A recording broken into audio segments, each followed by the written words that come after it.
Hello, dear students, and welcome to EduTap. So, guys, all of the aspirants who are preparing for SBI PO 2026 exam, this session is for you.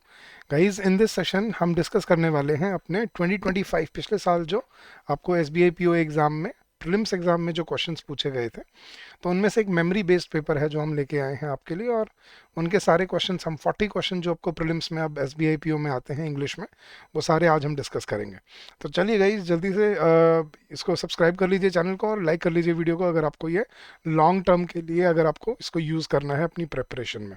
और guys, आगे बढ़ने से पहले मैं आपको बताना चाहूँगा गाइस हमारे कॉम्प्रिहेंसिव गाइड बुक के बारे में। गाइज, ये एक ऐसी गाइड बुक है जो आपको सभी बैंकिंग एग्जाम्स के लिए प्रिपेयर करती है, और स्पेशली SBI PO और क्लर्क के दोनों एग्जाम्स के लिए।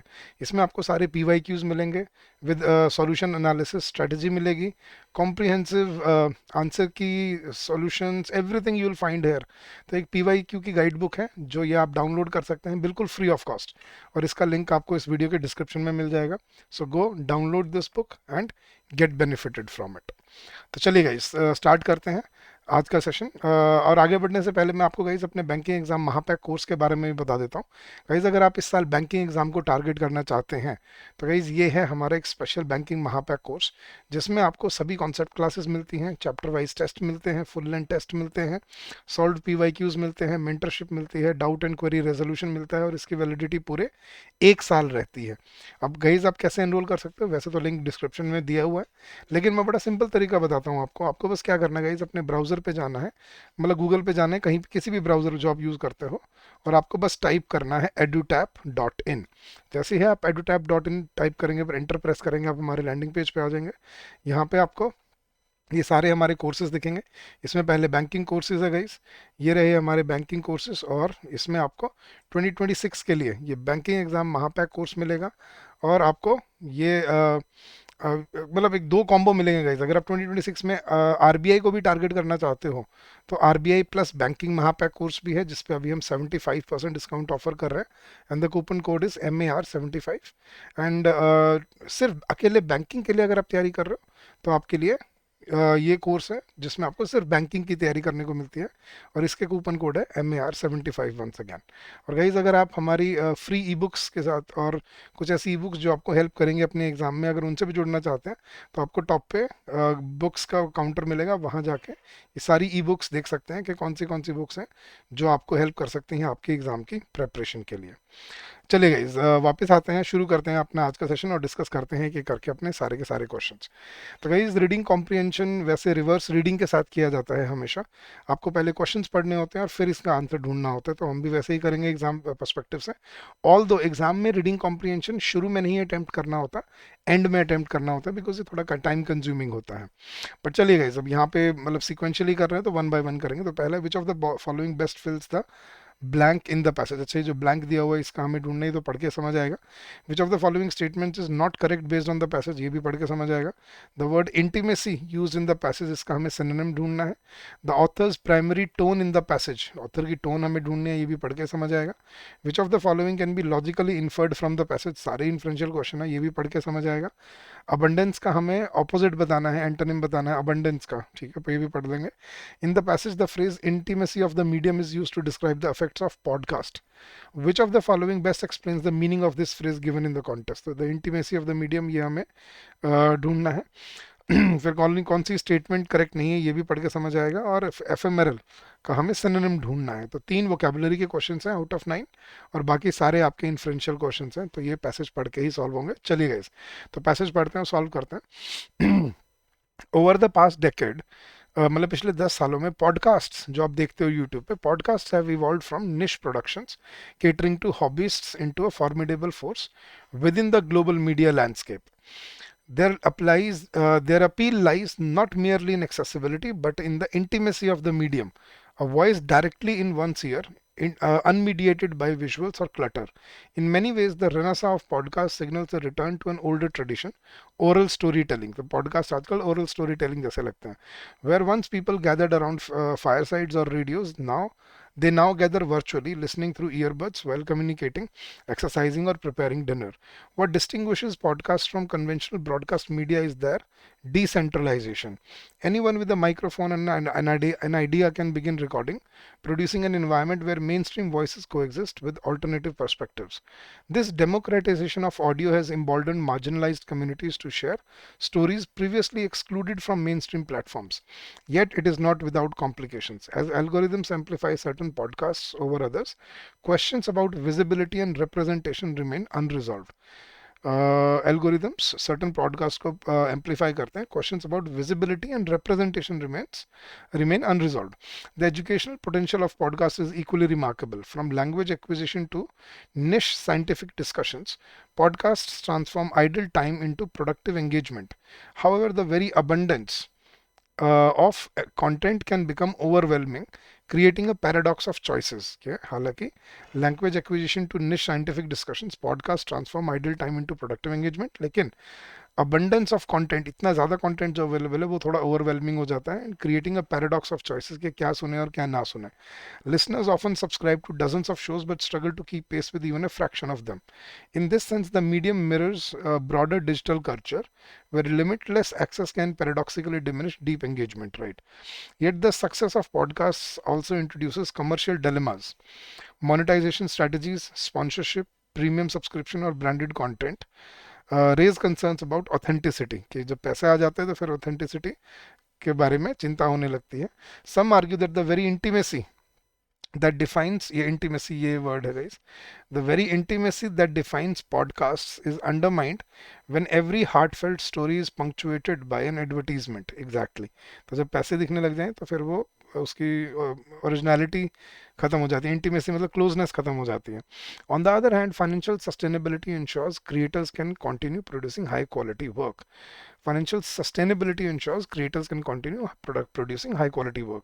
Ironically, while podcasts were initially lauded as a medium of resistance against the corporatization of mainstream media, they now find themselves negotiating with the very institutions they once resisted. The medium's future may rest upon whether creators can strike a balance between authenticity and economic viability. At their core, podcasts reflect not only just technological convenience, but a deeper human craving for dash. तो देखते हैं guys यहाँ पे क्या आना चाहिए. जल्दी से आ जाइए और इसको अब देखते हैं एक बार कि यहाँ पे हम सही तरह से सॉल्व कर रहे हैं. यस गाइज, चलिए. तो question number 1, which of the following best fills in the blank. At their core, podcasts reflect not only just technological convenience but a deeper human craving for commercial exploitation. No. Commercial की बात नहीं कर रहा, उसने तो reject किया है. Perpetual distraction नहीं. Shared narratives yes. Fleeting amusement. ये एल्गोरिथमिक डोमिनेंस तो नहीं है, but I think podcast at the core podcast reflect not just technological convenience but a deeper human craving for shared narratives के जो बातें हम शेयर करना चाहते हैं वो पॉडकास्ट के थ्रू दुनिया के सामने रखे जाते हैं. तो option C is your correct answer. Second, which of the following statements is not correct based on the passage? Podcasts have democratized audio production, enabling marginalized communities to share their voices. Yes. The abundance of podcasts can sometimes create difficulties for listeners in managing their subscriptions. Yes. Sponsorships and monetization have no impact on the intimacy of and authenticity of the podcast. Wrong. Algorithms play a role in determining which podcasts achieve greater visibility. Yes. Podcasts in many ways revive the oral storytelling tradition. Yes. So option C is not correct. क्योंकि उसने बोला है sponsorship और monetization का कोई impact नहीं होता. नहीं, उसने तो बोला है कि हर 2 सेकंड में ऐड आ जाती है, हर मतलब 1 मिनट में 1.5 2 मिनट में ऐड आ रही होती है. तो वो इम्पैक्ट ही है इंटीमेसी के साथ, जो हमने अंडरलाइन भी किया था. Next, the word intimacy is synonym बताना है इंटीमेसी का. तो इंटीमेसी इज कॉन्फिडेंशियलिटी, कि मतलब अपनी सीक्रेट रखना कोई बात नहीं. Closeness yes. रिजर्व रखना मतलब चुपचाप रहना नहीं. अथॉरिटी मतलब वो होना, अथॉरिटी होना. इम्पर्सनैलिटी नहीं guys. The correct answer is closeness, कि कितने क्लोज फील करते हो आप पॉडकास्ट के साथ. अगर बार बार ऐड आएगी तो आप भी डिस्ट्रैक्ट होकर बंद कर दोगे, लेकिन closeness is when you are immersed in the experience. So option B is your correct answer. Next, the author's primary tone in the passage can be best described as celebratory and promotional. Okay, analytical with cautious optimism, dismissive and critical, neutral and indifferent, nostalgic and entirely romanticized. नहीं guys, it is celebratory and promotional. वो celebrate कर रहा है कि podcast अच्छी चीज़ है और promote भी कर रहा है उनको, right? Analytical भी बोल सकते हैं, but with cautious optimism के नहीं गाइज, आई थिंक फिर ऑप्शन बी करेक्ट आंसर होना चाहिए यहाँ पे, क्योंकि वो एनालिटिकल है, उसने नेगेटिव पॉइंट भी डिस्कस किए हैं इसके, और इसमें क्या प्रॉब्लम आती है, कॉम्प्लेक्सिटीज आती हैं, तो I think he is analytical with cautious optimism. So yes, option B is your correct answer. मुझे अभी 8 लग रहा था, बट वो प्रमोशनल वाले से मुझे फील हुआ कि नहीं, प्रमोशनल तो बस यूँ है कि बेच रहा है बस, वो नहीं बेच नहीं रहा, उसने प्रोज एंड कॉन्स डिस्कस किए हैं दो हर चीज़ के, तो he is analytical with cautious optimism. चलिए next question, which of the following can be logically inferred from the passage. आपको भी होता होगा ऐसे गाइस एग्जाम में कि सर ये ठीक लग रहा था, ये ठीक लग रहा था, फिर आता है नहीं नहीं ये बेटर है, तो वही बेटर चॉइस हमेशा राइट आंसर होती है गाइस। चलिए, which of the following can be logically inferred from the passage, podcast will inevitably replace television और फिल्म एज डोमिनेंट मीडिया। ऐसा कहीं मेंशन नहीं है। The paradox of choices may reduce listeners ability to engage deeply with podcast. Yes. The presence of advertisement does not affect the credibility of the podcast. नहीं, वो करता है।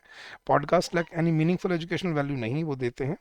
The decentralisation of podcast guarantees complete equality of representation. नहीं, वहां भी algorithm का bias होता है। तो the correct inference is option B, the paradox of choice may reduce listeners ability to engage deeply with podcast. जो इंटीमेसी की बात कर रहा था वो। नेक्स्ट गाइज, एंटोनिम बताना है। अबंडेंस, अबंडेंस होता है गाइज बहुत ज्यादा मात्रा में पाया जाना, तो एक्सेस उसका सिनोनिम हो गया। शॉर्टेज एंटोनिम, मल्टीप्लिसिटी भी उसका सिनोनिम, प्रोलिफरेशन फैलना ये भी सिनोनिम, प्लेंटीट्यूड ये भी बहुत ज़्यादा मात्रा में, तो करेक्ट ऑपोजिट बताना था, तो shortage is the right word. Next question, guys. In the passage, the phrase intimacy of the medium is used to describe the effects of podcasts.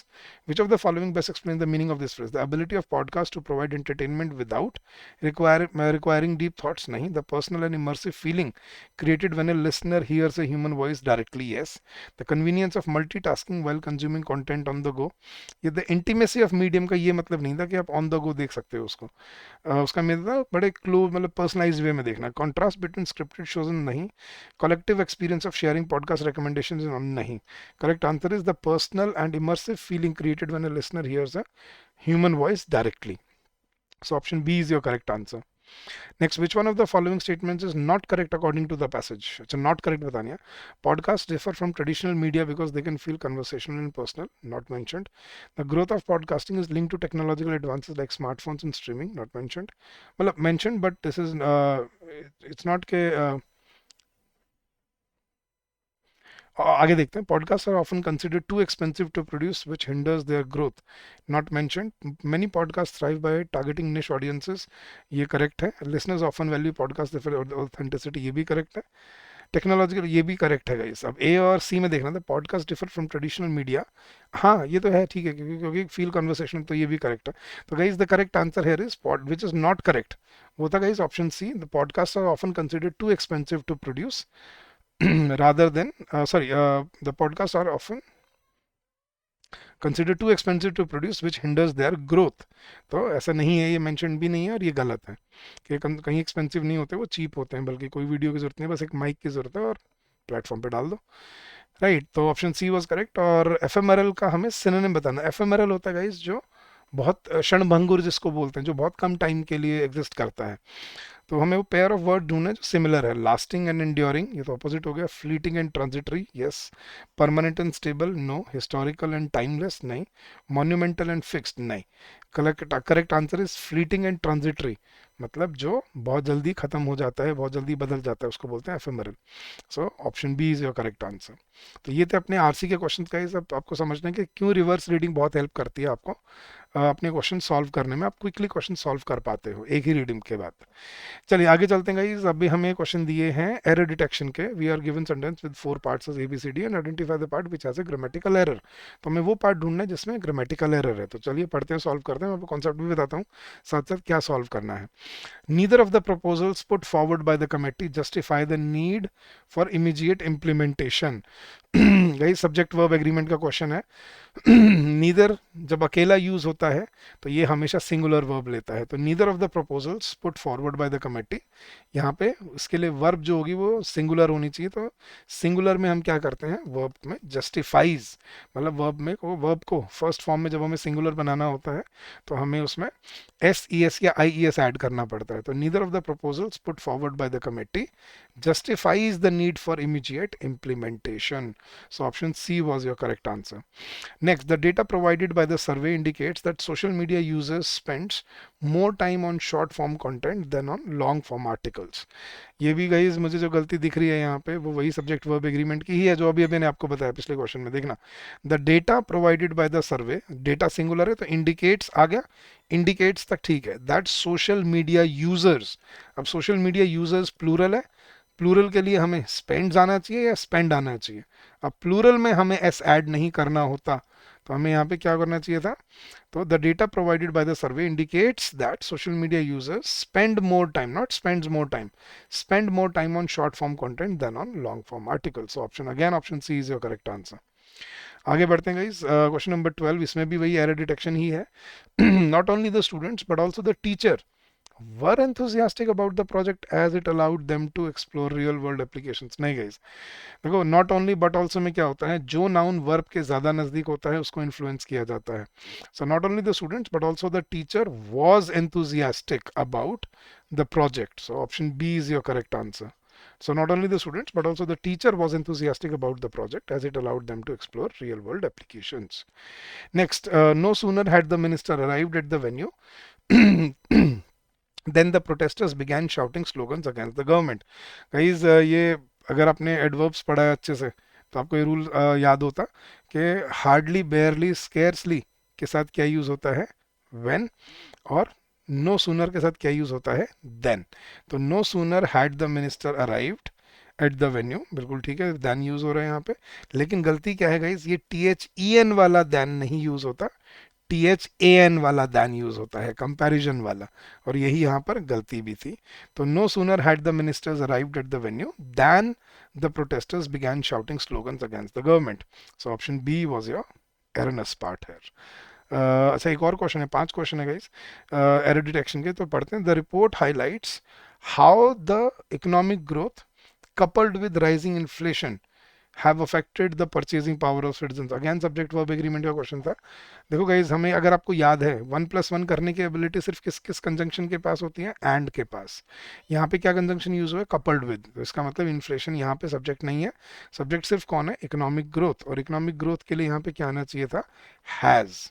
तो the report highlights how the economic growth coupled with rising inflation has affected the purchasing power of the citizens. So option D is your correct answer here.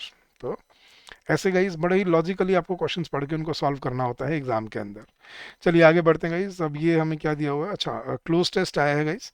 इसमें आपको 5 blank दिए हैं, 15, 16, 17, 18, 19, 6 blanks हैं.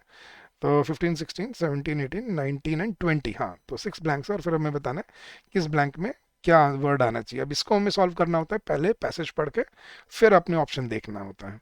तो पढ़ते हैं और फिर देखते हैं. In recent years the Arctic, Arctic जो एरिया है, the Arctic has emerged as both as a symbol of climate change and a stage for global geopolitical competition. अच्छा, कि वो क्लाइमेट चेंज के सिंबल की तरह इमर्ज हुआ है आर्कटिक और एक जियोपॉलिटिकल कंपटीशन बन चुका है आज. As ice sheets continue to melt at unprecedented rates, previously inaccessible resources such as oil and natural gas have become available. This has intensified competition among nations seeking to secure energy independence. Yet the pursuit of these resources poses an ethical dilemma, as exploiting them could further dash the very crisis that made them accessible. Exactly वो cause and effect वाली चीज़ आ रही है कि और climate change होगा तो और वो होगा, और जितना ज़्यादा आप नेचुरल रिसोर्सेज कंज्यूम करोगे उससे ज़्यादा और दोबारा क्लाइमेट चेंज ज़्यादा होगा, फिर और पिघलेंगे वो, तो और जियोपॉलिटिक्स कंपटीशन बढ़ेगा. Simultaneously, the melting Arctic has opened new maritime trade routes, potentially reducing global shipping times drastically. However, these opportunities have sparked strategic rivalries with powerful nations establishing military bases and surveillance systems in the region. Such moves reflect a shift from cooperative scientific research towards a climate of suspicion and dash. Environmentalists argue that short-term economic gains from resource extraction cannot outweigh the long-term ecological consequences. Rising sea levels threaten coastal megacities, while disrupted ecosystems endanger indigenous communities. The failure to act collectively has been attributed to a deficit of international dash as countries prioritize national interests over planetary survival. Adding complexity, corporations have begun branding their Arctic operations as sustainable or green, despite evidence to the contrary. Adding complexity, corporations have begun branding their Arctic operations as sustainable or green despite evidence to the contrary. Critics label this practice as mere dash, a public relations strategy to mask destructive activities under eco-friendly rhetoric. And this erosion of trust between corporations, governments, and citizens weakens the possibility of forging a coherent response. Some experts insist that only binding global treaties can restore balance, but the enforcement of such treaties depends heavily on the willingness of major powers to dash their economic ambitions.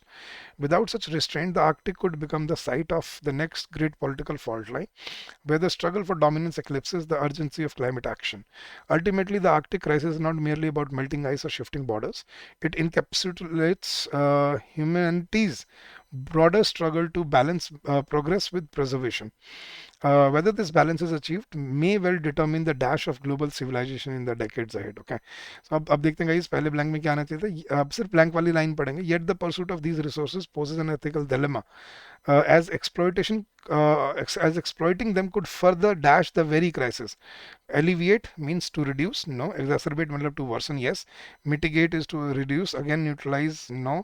Diminish, again, no. So option B, exacerbate, is the correct answer. So exploiting these resources could further exacerbate the very crisis that made them accessible.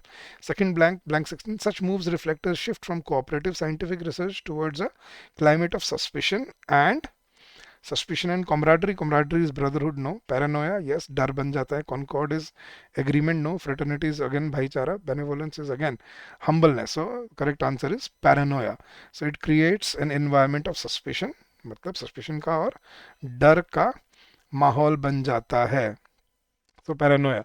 So next blank guys, blank 17. The failure to act collectively has been attributed to a deficit of international dash, to a deficit of N O I A होता है, sorry, हाँ, paranoia. Deficit of international solidarity, yes. Isolation, no. Sovereignty, no. Autonomy, no. Detachment, no. Solidarity is the right word. कि क्यों नहीं हो पा रहा है ये? It is because of the deficit, कमी होने की वजह से, बिकॉज ऑफ इंटरनेशनल सॉलिडारिटी. ठीक है. As countries prioritize national interest over planetary survival. Next line, critics label this practice as mere dash, a public relations strategy to mask destructive activities under eco-friendly rhetoric. As green washing, philanthropy होता है, मतलब दान दक्षिणा करना, लोगों की मदद करना. इनोवेशन, इनोवेशन के अंडर नहीं. स्टेवर्डशिप नहीं. पाइनियर नहीं. कंजर्वेशन नहीं. ग्रीन वॉशिंग, किसी को सस्टेनेबल बोल के झूठ बोल देना. तो जैसे उसने बोला भी है, सस्टेनेबल पिछले लाइन में बोला था, branding Arctic operation as sustainable और green despite evidence to the contrary. Critics label this practice as mere green washing. Green एक वाइट वॉशिंग होता है कि सबको सफ़ेद कर देना. ग्रीन वॉशिंग होता है मतलब सस्टेनेबल बोल के झूठ बोल देना. Next blank guys, some experts insist that only binding global treaties can restore balance, but the enforcement of such treaties depends heavily on the willingness of major powers to dash their own economic ambitions. Major powers to dash their own economic ambitions. Abandon बिल्कुल नहीं छोड़ देना. Magnify नहीं. Escalate नहीं. Accelerate हो सकता है. Temper होता है गाइज, उसको रोकना. Yes. So temper is the right word. Temper means to उसको थोड़ा कम कर लेना, to curtail it. So it can only work if global powers are ready to temper their own economic ambition. थोड़ा उसको कम कर सकते हैं. And last, whether this balance is achieved may well determine the dash of global civilization in the decades ahead. Will determine the dash of, the destiny of, the hindrance of, no. Fragment of, टुकड़े हो जाना, fragment, no. Session रुक जाना, नहीं. Obstacle of, नहीं. Destiny of, कि भाई किसी की आगे की हमारी किस्मत कौन डिसाइड करेगा, मतलब ग्लोबल सिविलाइजेशन की डिसाइड होने वाली है ऐसे ऐसे एक्शंस या कोलैबोरेशंस के साथ. तो destiny was the right word. So ये था गाइज आपका क्लोज टेस्ट, और ऐसे इसको पढ़ के एक बार में सॉल्व करना होता है, ध्यान से, पूरे फोकस के साथ. चलिए आगे बढ़ते हैं गाइज. अब इसमें हमें क्या दिया? We are given 4 words in the sentence. These words may or may not be correct in their places. Select the option that shows the correct interchange of words to make the sentences meaningful and grammatically correct. अच्छा, if no change is needed, choose no interchange required. तो 4 word दिए हुए guys उसने. Rhetoric, urgency, policies and gravity. The minister's rhetoric, ठीक है, on climate change was widely praised, but critics argued that the urgency lagged the, नहीं, the urgency lagged concrete policies, नहीं, the policies lagged, तो A यहाँ पे ठीक है, यहाँ पे ये बी भी होना चाहिए था, that policies lacked concrete urgency, so B should be replace with C, and fail to address the gravity of the crisis, so ये बनना चाहिए था आपका, so B should be replace with C, B with C, yes, option C is your correct answer, so option C is the right choice. चलिए next question, ऐसे ही हमें interchange देखना है कैसे करना है। The entrepreneurs relentless pursuit, innovation pursuit नहीं, ग्रीड परसूट नहीं, रेजिलियंस परसूट नहीं, रिलेंटलेस ठीक है, relentless pursuit of wealth often overshadowed her innovation, her greed नहीं, her resilience नहीं, innovation overshadowed her innovation ठीक है, though her critics admitted that her greed was matched only by her resilience, so guys बिल्कुल ठीक है चारों अपनी जगह पे, no interchange was required, the sentence is correct as it is, कोई बदलने की जरूरत नहीं है, बिल्कुल सही मीनिंग बन रहा है, so option E is your correct answer. Next, the author's narrative was deeply influenced by historical exile, drawing upon themes of displacement and the personal war he experienced as a child, नहीं, the author's narrative ये ठीक है, but was deeply influenced by historical war, historical exile नहीं, historical war होगा, historical war, drawing upon the themes of displacement and the personal exile he experienced as a child. So B with D, B with D, option C is your correct answer. So that's what the interchange required. Next question, the scientist theory, the scientist paradoxes, that is morality, sought ethics, sought to reconcile, no, theory ठीक है, the scientist theory sought to reconcile paradoxes between morality and ethics, proposing that values are socially constructed. Paradox, reconcile paradoxes मतलब contradictions between morality and ethics, तो मुझे तो ठीक लग रहा है guys, no interchange required, yes, option E is your correct answer. The scientist theory sought to reconcile मतलब to pacify paradoxes between morality and ethics, अब ये नहीं बोल सकते कि ethics और C और D का तो कोई ऑप्शन भी नहीं बचता, और A और B को करना ही नहीं, तो no interchange required is the right choice. चले गए आगे बढ़ते हैं। अच्छा, अब हमें क्या दिया हुआ है उसने हमें, अच्छा रीअरेंजमेंट दिया है, तो हमें पढ़ना गाइस और इनको सॉल्व करना है। अब रीअरेंजमेंट को कैसे सॉल्व किया जाता है गाइस, मैं आपको ट्रिक समझाता हूँ। आपको सबसे पहले ढूंढना होता है फर्स्ट सेंटेंस कौन सा है, और उसको कैसे ढूंढते हैं, with the help of pronouns and conjunction. जिस जिस सेंटेंस में आपको प्रोनाउन या कंजंक्शन दिखे वो फर्स्ट सेंटेंस नहीं हो सकते। बाकी जो सेंटेंसेस है उनमें देखो पोटेंशियली कौन सा सेंटेंस है जो इंट्रोडक्टिव सेंटेंस है, तो देखना गाइस। पहला sentence, self service kiosks have become ubiquitous, allowing orders to be placed via intuitive touchscreen interfaces, drastically reducing wait times, हो सकता है। मीनवाइल, ये देखो कंजंक्शन से स्टार्ट हो रहा है, क्या ये फर्स्ट सेंटेंस हो सकता है, नहीं। C, cashless checkout systems and 3D footprints are transforming not just service speed but also customization, enabling not only but also, ये भी एक पेयर है जो फर्स्ट लाइन में यूज नहीं करते, तो this cannot be first sentence. Restaurants are evolving into immersive tech experiences, blending nostalgic aesthetics with cutting edge automation, हो सकता है, yes। तो ए और डी अभी तक पोटेंशियल है, despite these advances, despite conjunction से स्टार्ट और ये नहीं हो सकता, येट चैलेंजेस सच एज, ये भी नहीं हो सकता, तो ए और डी बचा अपने पास। तो self service kiosk have become ubiquitous, allowing orders to be placed by intuitive touchscreens, या restaurants are evolving into immersive tech experiences, I think ये broader word है, blending nostalgic aesthetics with cutting edge automation, so according to me option first sentence should be D, restaurants are evolving into immersive tech experience blending nostalgic aesthetics with cutting edge automation। अब देखते हैं guys बाकी किसके साथ connect करता है ये। फिर cashless checkout system, self service kiosk have become ubiquitous, I think. फिर इसके बाद आना चाहिए sentence number A, self service kiosk have become ubiquitous. Ubiquitous मतलब हर जगह देखने को मिलता है, आप कहीं चले जाओ आजकल KFC मैकडॉनल्ड्स, वहाँ जाके वो बोर्ड पे आप ऑर्डर दे सकते हो अपना, allowing orders to be placed by intuitive touch screen interfaces, drastically reducing wait times. Fair. Meanwhile, robotic servers and AI-powered kitchen systems are accelerating food preparation and delivery with the precision and the flair.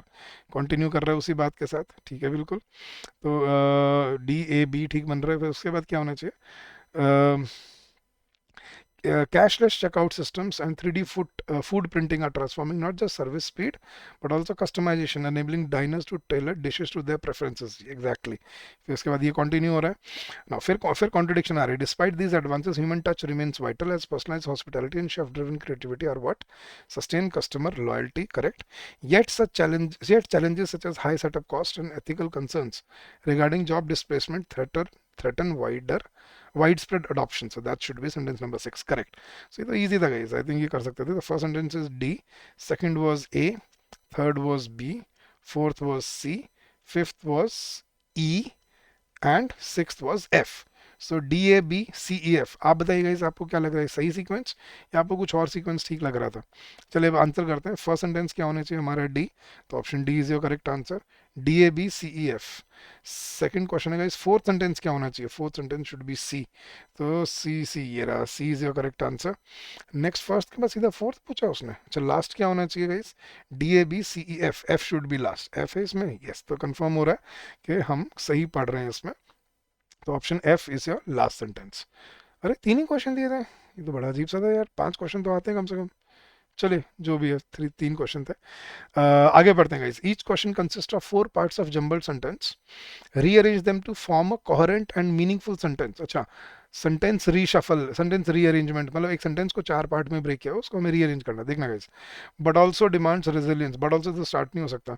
Achieving sustainable growth in global supply chains not only necessitates collaboration across stakeholders, so I think yes, B से start होना चाहिए, and an integration of advance, yes, so B should be first. Achieving sustainable growth in global supply chains not only necessitates collaboration across stakeholders, ये second होना चाहिए, but also demands resilience against unforeseen disruptions and an integration of advanced predictive technologies, तो I think B, sorry ए ये हो गया, B ठीक है, तो बी के बाद सी, बी के बाद सी किस किस में है गाइस, बी सी, तो उसके बाद डी, अच्छा फिर पहले डी आना चाहिए, तो मैं वही सोच रहा था कि बी सी, फिर उसके बाद ये होना चाहिए कि achieving sustainable growth in global supply chains not only necessitates collaboration across stakeholders and an integration of advanced predictive technologies, but also demands resilience against unforeseen disruptions. So B, C, D, A, option C is your correct answer. ये बड़े अच्छे लगते हैं ये solve करते हुए, एक बार आपको सॉल्व करने आ जाए तो बड़े आराम से सॉल्व होते हैं, आपको बस स्टार्टिंग देखना होता है कहाँ से हो रही है।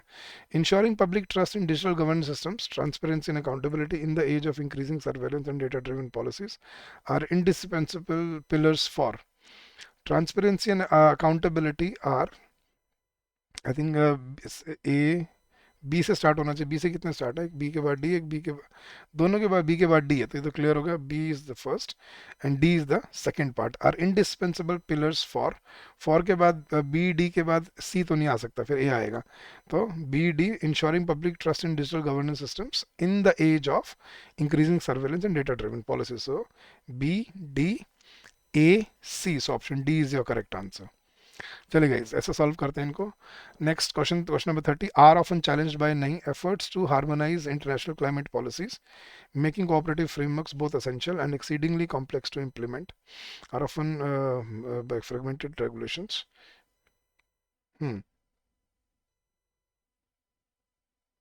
बोथ दिया हुआ है तो बोथ के साथ एंड आएगा, तो फर्स्ट होना चाहिए efforts to harmonise international climate policies are often challenged by fragmented regulations, फिर आएगा making cooperative frameworks both essential and exceedingly complex to implement, so it should be BACD, BACD है, BACD, so option B is your correct answer. चलेगा इस next question, फिर से एक और आपका सेंटेंस रीअरेंजमेंट है, within the rapidly shifting dynamics of the digital economy, नहीं, survival of traditional business models, yes, hinges on their ability to integrate agility without compromising their core identity, तो I think first सी होना चाहिए, सी से कितने start हो रहे हैं, सी से एक ही स्टार्ट हो रहा है, ये लीजिए आपका आंसर, तो फर्स्ट सी, सेकंड, सॉरी फर्स्ट बी से हो रहा है, नहीं नहीं नहीं मैं गलत पड़ गया, ए आगे था, तो फर्स्ट बी से स्टार्ट हो रहा है, तो survival of traditional business model, B से कितने स्टार्ट हो रहे हैं, एक ये और एक ये, तो बी ए दोनों में बी के बाद ए है, हाँ, तो survival of traditional business models with in the rapidly shifting dynamics of the digital economy, फिर बी के बाद ए, ये ठीक है, फिर उसके बाद क्या आना चाहिए, hinges on their ability to integrate agility without compromising their core, हाँ, तो बी ए, फिर आना चाहिए सी एंड देन आना चाहिए डी, तो BACD, BACD is your correct answer, option D is your correct choice. तो ऐसे इनको सॉल्व करते हैं गाइस, फर्स्ट सेंटेंस मतलब फर्स्ट लिंक ढूंढ के और फिर कनेक्ट करते चलो ऑप्शन से एलिमिनेट करके आपने, तो that is the best way to solve such questions. चलिए नेक्स्ट क्वेश्चन पे चलते हैं गाइस, अब हमें आए हैं डबल फिलर्स मेरे ख्याल से, तो yes, sentence with 2 blanks are given to you, then you have to find the most appropriate pair of word. चलिए, the minister's speech though filled with dash promises, though तो होता है ना, मतलब वो एक कॉन्ट्रडिक्शन दे रहा है इसका मतलब, तो the minister's speech though filled with dash promises was carefully crafted to maintain a tone of dash, avoiding any direct confrontation. The minister's speech, though filled with dash promises, grandiose मतलब बड़ा चढ़ा के बोलना, ट्रिवियल मतलब मामूली से promises नहीं, modest मतलब सच्चे नहीं, कॉन्ट्रडिक्शन, ऑस्टियर मतलब सजे धजे, कैंडोर मतलब नहीं, लैविश मतलब बहुत महंगे नहीं। तो I think the minister's speech, though filled with grandiose promises, was carefully crafted to maintain a tone of सर्कमस्पेक्शन। सर्कमस्पेक्शन मतलब घुमा फिरा के बात करना, ताकि मतलब कोई पकड़ा ना जाए कोई। तो सर्कमस्पेक्शन होता है कि इस घुमा फिरा के इधर उधर की बातें करना, ठीक है, अवॉइडिंग एनी डायरेक्ट कॉन्फ्रंट्रेशन, वो भी कंफर्म करें, तो option A is your correct choice. Next, question 33. Her arguments were not only dash but also deeply dash, leaving even the most seasoned debaters at a loss for words. तो मतलब अच्छी positive बात कर रहा है वो, टोन देखनी होती है इसकी, क्या टोन बन रही है। तो हर arguments were fallacious and spurious, fallacious मतलब झूठे नहीं, cogent and insightful yes, incoherent and pedestrian, pedestrian तो होता है जो पैदल चलने वाला होता है नहीं, नेबुलस एंड मतलब जिसका कोई वैल्यू नहीं होती, वैपिड मतलब जिसका कोई वेट नहीं है गलत, फ्रेवलस मतलब मामूली छोटी मोटी बात, सुपरफिशियल मतलब ऊपर ऊपर से नहीं। Correct answer is option B, her arguments were not only cogent but also deeply insightful. Cogent means मतलब very well researched, very deep, very deeply researched, and also, but also deeply insightful, leaving even the most seasoned debaters at a loss for words. Very good, guys. Next. Question number 34, the novels protagonist, protagonist होता है जो मतलब hero वाला जो positive role play करता है, तो novel's protagonist is portrayed as both dash in his ideals and dash in his methods, creating a complex character who is admired and feared alike. अच्छा, तो he is portrayed as both steadfast and ruthless, okay, हो सकता है, capricious and lenient, lenient होगा अपने method में इसलिए डर लगेगा लोगों को नहीं, wavering and benevolent, benevolent मतलब kind, humble नहीं, obstinate मतलब जिद्दी, indulgent मतलब जो उसके अंदर घुस जाता है, ऑब्स्टिनेट जिद्दी इन हिज आइडियल्स नहीं, रेजोल्यूट हो सकता है in ideals but vacillating does not make sense, vacillating is again does not have substance. So option A is your correct answer. So the novel's protagonist is portrayed as both steadfast in his ideals and ruthless in his methods, creating a complex character who is admired and feared alike. Option A was correct guys. चलिए next, next हमें क्या दिया, a word has been given in the question and has been used in the sentences given below, identify the statements where the word has been used in contextually and grammatically correct manner. If the word has been used incorrectly in all statements, mark option, ठीक है। Reconcile, reconcile होता है guys किसी के बीच में या तो वो करवा देना, संधि कर मतलब किसी को शांत कर देना, काम कर देना, किसी को रिकनसाइल कर देना। तो she tried to reconcile with her estranged friend, मतलब हाँ अपनी जो दोस्ती टूट गई थी उसको दोबारा से रिकनसाइल किया, ये करेक्ट है। The accountant could not reconcile the discrepancies in the company's financial records, reconcile discrepancies को रिकनसाइल कैसे करना है, नहीं गलत। द जज reconcile the parties by awarding compensation to the plaintiff, रिक नहीं गाइज, ये रिकनसाइल्ड ऐसे थोड़ी करेंगे, पार्टीज को कॉम्पनसेशन देकर रिकनसाइल नहीं, गलत। So only option one was correct, ठीक है। The accountant could not reconcile the discrepancies, reconcile मतलब उनको, हाँ अरे करेक्ट करना भी तो होता है रिकनसाइल का मतलब, गाइस सॉरी, रिकनसाइल का एक और मतलब होता है to correct your mistakes, option B भी करेक्ट है, तो फिर आपका ऑप्शन चेंज हो जाता है यहाँ पे, one and two both are correct, so option C is your correct answer, sorry. So reconcile एक तो होता है अपने मतलब किसी से जिससे दोस्ती टूट गई उसका दोबारा वो कर लेना, मतलब संधि कर लेना, और दूसरा होता है गलतियों को ठीक कर लेना। तो option one and two were correct, third ठीक नहीं था। नेक्स्ट, सैंक्शन, सैंक्शन होता है किसी को सैंक्शन जो लगाते हैं, तो सुन रहे हो आजकल आप, तो the government impose sanctions on the country for violating international laws, correct है। The board sanction the proposal for building a new research centre, sanction कर दिया उन्होंने, द बोर्ड सैंक्शन, ये भी करेक्ट है, सैंक्शन कर देना, yes. her conduct was sanctioned by the principal, meaning it was condemned, sanction कर condemn थोड़ी करेंगे, conduct को थोड़ी sanction करते हैं guys, नहीं, तो one and two only correct, तो option again option B is your correct answer. Next word है गाइस, प्रोस्क्राइब, प्रोस्क्राइब होता है मतलब किसी के साथ वो करना, किसी को रिजेक्ट कर देना। So the dictator proscribed all opposition parties to maintain control over the states, ठीक है। The medical board proscribed a list of diets that patient should strictly avoid, कि उसने प्रोस्क्राइब कर दी एक लिस्ट, सजेस्ट कर दी, ये भी ठीक है। The writer was proscribe to publish his controversial novel, नहीं गाइस नॉवल पब्लिशिंग के लिए वो नहीं होता, तो again one and two were correct, so option B is your correct answer. Next, अच्छा एक और क्वेश्चन है, क्लीव, क्लीव होता है गाइस एक तो खोद के निकालना और एक मतलब काट के अलग कर देना। तो despite the storm the villagers chose to cleave to their traditions, cleave मतलब अपने उससे हाँ लटके रहना, तो ये ठीक है। The butcher used a sharp knife to cleave the carcasses into, मैंने बोला था ना काटना, ठीक है। The monk was taught to cleave away worldly attachments, cut off, ये भी ठीक है। तो तीनों ठीक है इसमें कैसी है, so option E is your correct answer. So all three were correctly used on, मतलब the word was correctly used in all the three sentences. ये होते हैं इस वर्ड यूजेज वाले क्वेश्चन। इनमें वर्ड के जो मतलब मल्टीपल मीनिंग वाले वर्ड्स होते हैं ना, उनको आपको पढ़ के जाना चाहिए ऐसे क्वेश्चंस को टैकल करने के लिए। नेक्स्ट गाइज, अब हमें क्या दिया है, in each question two columns are given, column A contains sentence beginning and column B contains possible endings, match the correct pairs to form contextually and grammatically meaning, अच्छा match the column वाले हैं।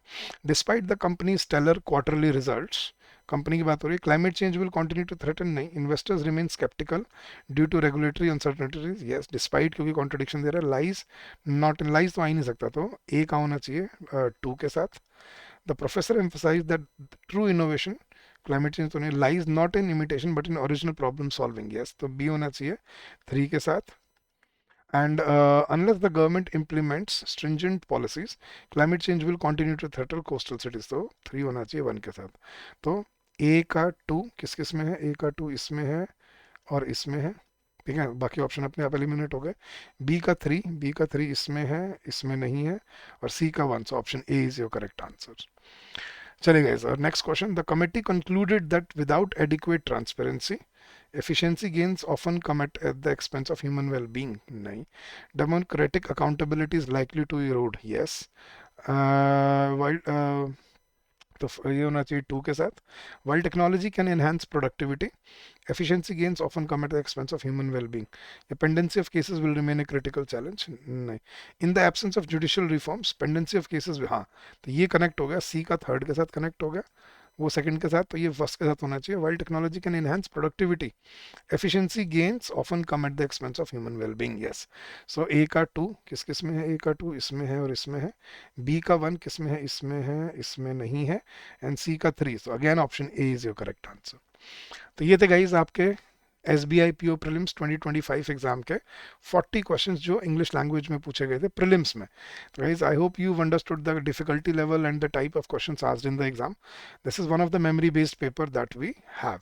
सो guys इसका purpose क्या था, ताकि आपको clarity मिले आपको किस लेवल की तैयारी करनी है और कैसे एग्जाम को टैकल करना है एग्जाम वाले दिन, ठीक है। चलेगा इस, तो that's it for this session. आगे हम और भी ऐसे ही सेशन लेके आते रहेंगे आपके लिए, और PYQs और अलग अलग सेशन। तो गाइस जुड़े रहिएगा, अपने सब्सक्राइब कर लीजिए चैनल को अगर आपने नहीं किया है, and don't forget to like the video. और गाइस जाने से पहले मैं आपको अपने बैंकिंग एग्जाम महापैक कोर्स के बारे में बता जाता हूँ। इसमें आपको सभी बैंकिंग एग्जाम्स के लिए SBI PO, SBI clerk, IBPS PO, IBPS clerk और RRB PO, RRB क्लर्क के लिए भी सभी सब्जेक्ट्स की quants, reasoning, current affairs, general awareness और इंग्लिश, सभी सब्जेक्ट्स के लिए आपको कॉन्सेप्ट क्लासेस मिलती हैं, चैप्टर वाइज टेस्ट मिलते हैं, फुल लेंथ टेस्ट मिलते हैं, सॉल्व PYQs मिलते हैं, और पूरे एक साल की वैलिडिटी के साथ। आपको कैसे एनरोल कर सकते हैं, वैसे तो लिंक वीडियो के डिस्क्रिप्शन में मिल जाएगा, बट मैं आपको और सिंपल तरीका बताता हूँ। जैसे आपने बस क्या करना है, अपने ब्राउज़र पे जाना है, अपने गूगल पे जाइए और गूगल पे जाके बस टाइप कीजिए edutap, EDUTAP, edutap.in और एंटर प्रेस कीजिए and you land on a home page. यहाँ पे आपको हमारे सारे कोर्सेज दिखेंगे, इसमें बीच में है बैंकिंग कोर्सेज, पे क्लिक कीजिए and you will be redirected to our banking home page. तो हमारी दो कोर्सेज अवेलेबल हैं गाइस, एक ये banking exam plus RBI grade भी, अगर आप रेगुलेटरी बॉडी एग्जाम्स की भी तैयारी करना चाहते हैं जैसे RBI, सेबी, नबार्ड, तो this is course is for you. RBI plus banking की साथ साथ तैयारी, तो इसमें आपको सभी concept classes, concept note, chapter wise test, full length test, GD plus interview guidance, weekly mentor talk मिलेगा, और पूरे एक साल की वैलिडिटी के साथ अभी हम आपको 75% डिस्काउंट ऑफर कर रहे हैं इस कोर्स पे। The coupon code is MAR75। और अगर आपको सिर्फ बैंकिंग की तैयारी करनी है तो this course is for you. इसमें आपको वही जो मैं आपको बता रहा था, सभी सब्जेक्ट्स की quants, reasoning, English, current affairs, general awareness, सभी concept classes, chapter wise test, full length test, solve PYQs मिलते हैं, बट सिर्फ बैंकिंग के लिए। जो रेगुलेटरी बॉडी RBI जैसे एग्जाम है वो इसमें कवर्ड नहीं मिलेगा आपको।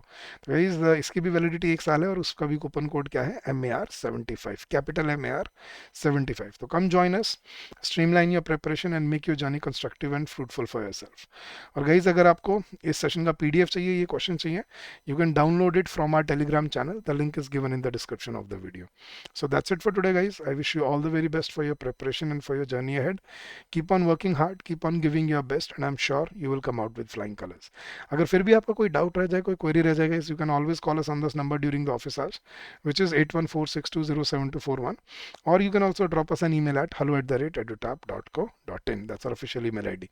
So thank you so much once again, guys. Keep on working hard, keep on giving your best, and I'm sure you will do wonders in life. So having said that, I'll take your leave for today.